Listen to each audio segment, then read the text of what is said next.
이와 같은 하나님 사랑을 잘 드러낸 것이 바로 예수님의 병고침과 기적이었습니다. 예수님의 병고침과 기적.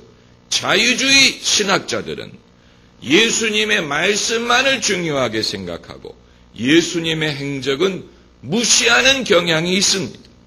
예수님의 메시지는 주로 교훈을 통해서 드러났다고 주장을 하고 예수님의 기적은 신화라고 그들은 생각했습니다. 그러나 그것은 예수님을 모르기 때문에 주장하는 것이고 예수님의 행적, 예수님의 병고침, 이적과 기사를 통해서 드러나는 중요한 메시지가 있었는데 그것은 하나님이 우리를 불쌍히 여기신다는 사실, 우리를 사랑하신다는 사실, 우리를 구원하시고 치유하신다는 사실이에요. 그래서 병자들이 병이 나을 때 병이 낫는 것뿐만이 아니고 하나님이 그들을 용서하신다는 것을 느낄 수가 있었던 것입니다.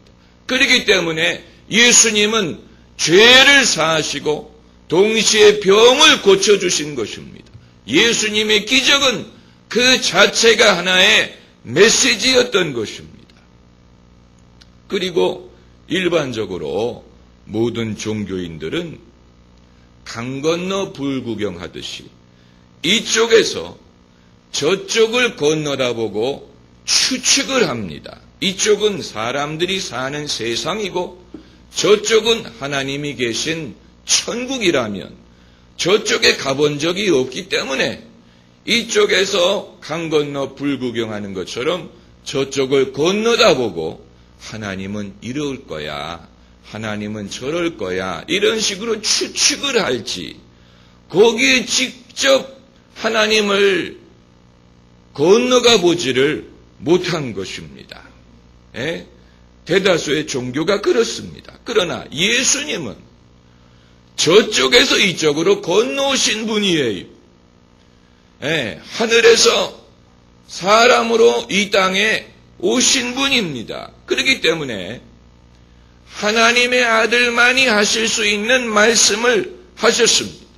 예수님이 하나님에 대해서 하신 말씀들을 보면은 그것은 어떤 추측이라든가 연구라든가 또 수행에 의한 것이 아니고 하나님만이 알 수 있는 것, 하나님의 아들만이 알 수 있는 것을 우리에게 전달하셨습니다.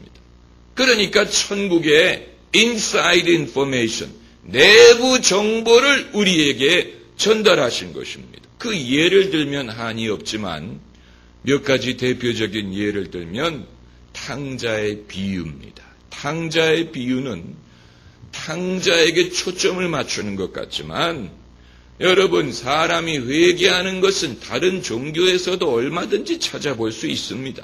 사람은 늘 실수하는 존재고 후회하는 존재이기 때문에 탕자가 실패하고 후회했다는 것은 새삼스러운 사실이 아닙니다. 그러나 탕자의 비유 속에 담겨져 있는 복음은 무엇이냐? 돌아오는 아들을 아버지가 맞아주었다는 것입니다. 그게 복음이에요. 그게 예수님이 말씀하고자 하는 것이요. 하나님에 대한 계시가 되는 것입니다. 그 아버지가 아직 상거가 먼데 치근히 여기고 달려가서 아들을 부둥켜 안고 입을 맞추고 가장 좋은 옷을 내다 입히고 가락지를 끼우고 발에 신을 신기우고 그리고 잔치를 벌여주었다. 이것은 죄인이 회개하고 돌아올 때 하나님이 그를 어떻게 맞으시느냐를 보여주는 것인데 이것은 하나님으로부터 온 분 이외에는 알 수가 없는 것이고 말할 수가 없는 것입니다. 이것은 천국의 비밀이 예수님이 이것을 말씀하신 것은 그 이전의 사람들이 알 수 없었던 천국과 복음의 비밀을 전한 것입니다.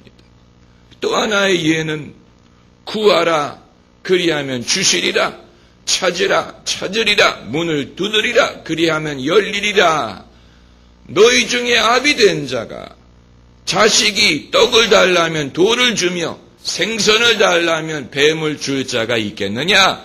너희가 악할지라도 자식에게 좋은 것을 줄 줄 알거든 하물며 너희 천부께서 구하는 자에게 좋은 것을 주시지 않겠느냐? 이것도 하나님으로부터 온 분 이외에는 알 수도 없고 전할 수 없는 하나님에 대한 비밀이에요. 하나님은 선한 분이라는 사실, 하나님은 좋은 것을 주신다는 사실, 그리고 이제까지 많은 사람들이 하나님을 오해했기 때문에 하나님이 돌을 줄 줄로 알고 하나님이 뱀을 줄 줄로 두려워했던 것을 예수님이 지적하시는 것입니다.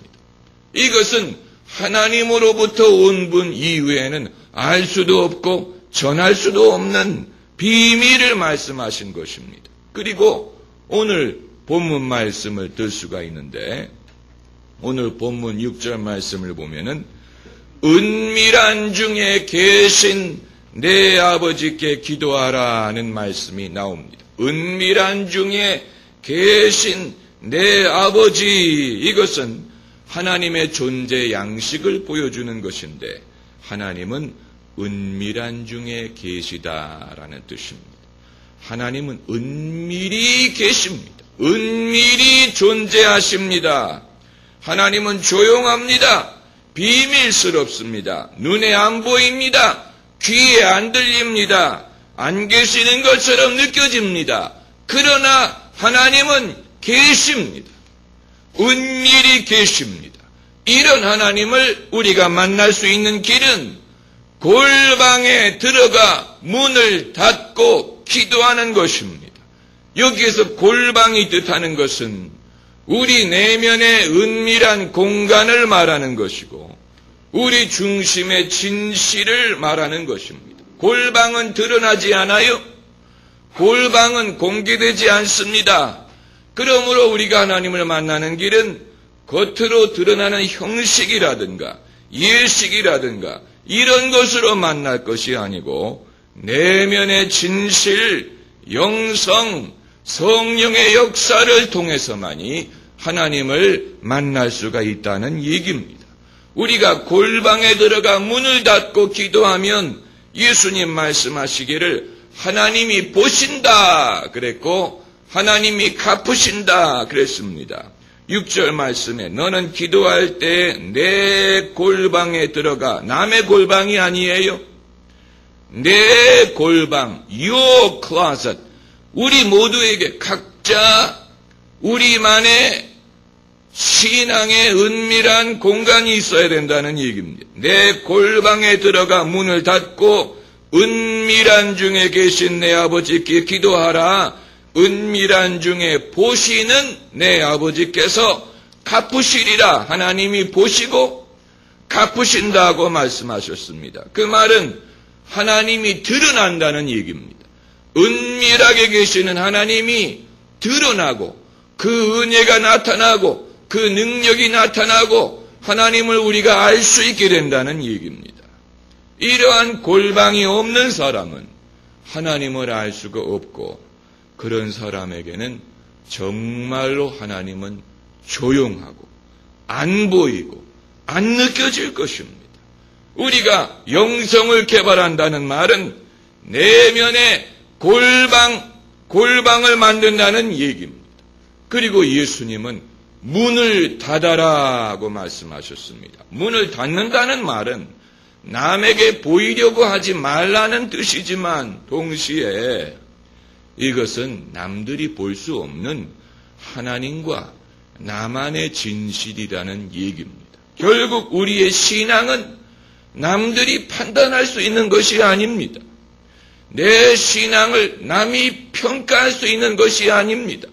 내 진실은 하나님이 아십니다.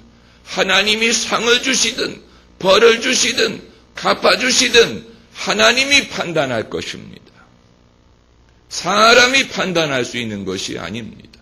이것은 하나님과 우리만의 비밀이 되는 것입니다. 남들이 참견할 수가 없어요. 저는 여기에 대해서 좋은 예화를 찾으려고 했는데 못 찾았습니다. 왜냐하면 이런 골방이 있는 사람들은 문을 닫기 때문에 들여다볼 수가 없습니다. 결국은 우리 자신의 경험 이외에는 인용할 것이 없는데, 여러분, 사람들이 자기의 골방을 만들지 않는 이유는 게으르기 때문이고 또 두렵기 때문입니다. 사람은 자신의 진실을 대면하는 것을 두려워합니다. 하나님 만나기가 두려운 이유가 그것입니다. 하나님이 두렵기도 하지만 하나님이 내 참 모습을 알고 계시기 때문에 하나님을 만난다는 말은 내 참 모습을 대면한다는 얘기인데 그건 두려운 일입니다. 사람들이 그것을 가급적 피하려고 합니다. 그렇기 때문에 아담과 하와도 하나님을 두려워했다기보다는 자기가 벌거벗었기 때문에 하나님을 두려워한 것입니다. 자기가 벌거벗었기 때문에 하나님을 두려워한 것입니다. 자기의 참모습 때문에 하나님 만나는 것을 피하려고 했다는 얘기입니다. 하나님을 안 두려워하는 이유는 하나밖에 없습니다. 하나님을 안 두려워하는 길은 하나밖에 없습니다. 예수님의 의로 옷 입는 것입니다. 그래서 내 허물을 예수님이 덮어주시는 것을 내가 믿을 때만이 담대할 수가 있는 것입니다. 우리의 예배든 기도든 섬김이든 신앙의 고백이 그때부터 능력을 발휘할 수가 있습니다. 할렐루야. 기도하십시다.